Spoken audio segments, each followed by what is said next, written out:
Cyber attacks are mainly driven by two key factors. First one is usually some monetary gain, data theft, disruption of services, and in Danske Bank we have all of it.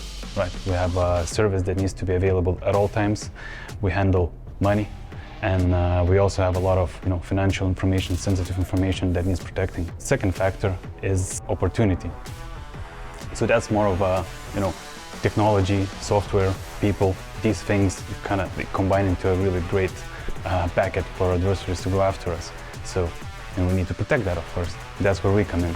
So in an ideal world, we do our best to prevent these attacks from happening in the first place, so eliminating the opportunity. But that's a very changing environment. It's evolving all the time, so that's not really achievable.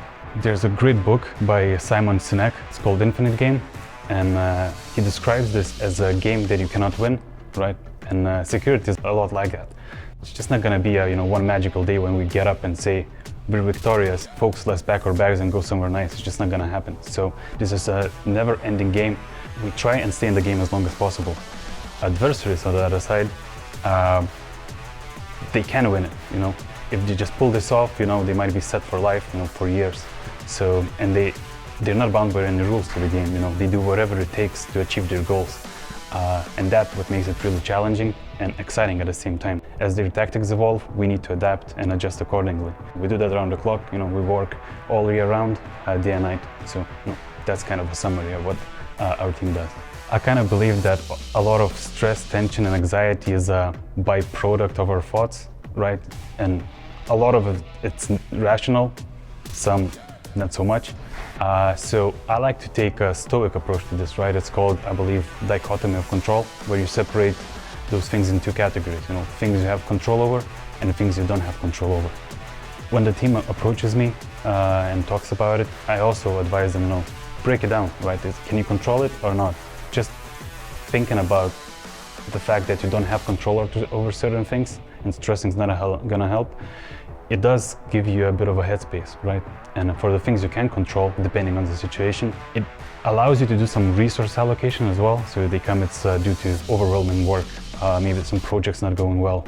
We can then break it down and say, look, what's the action plan we can take? So we can maybe do some work delegation. We can explore systems for prioritization, that type of thing. Probably goes back to imposter syndrome. A lot of people don't think that they're good enough, or they always look up to the best in the industry, and there's always going to be someone better than you. What I like to do personally is give credit where credit is due, right? It's really easy to encourage people and tell them that it's done a good work, and I think we should do more of that in general, not just in the team, in the bank, or in the country, or in the world. It's an easy thing to do, and that gives people some encouragement, boosts your confidence. My hobby that I like to do on a daily basis, and that's gym, lifting weights. And I love it for many different reasons. The obvious one is, longevity and health benefits it brings. There's many pros and no cons to this, but there's a couple more things I love about it. First of all, it's the time I get to spend with myself here in the gym. I'm here present in the moment. The world doesn't come rushing in. I'm focusing on the weights, on the exercise. Mind-muscle connection really gives me a little bit of headspace.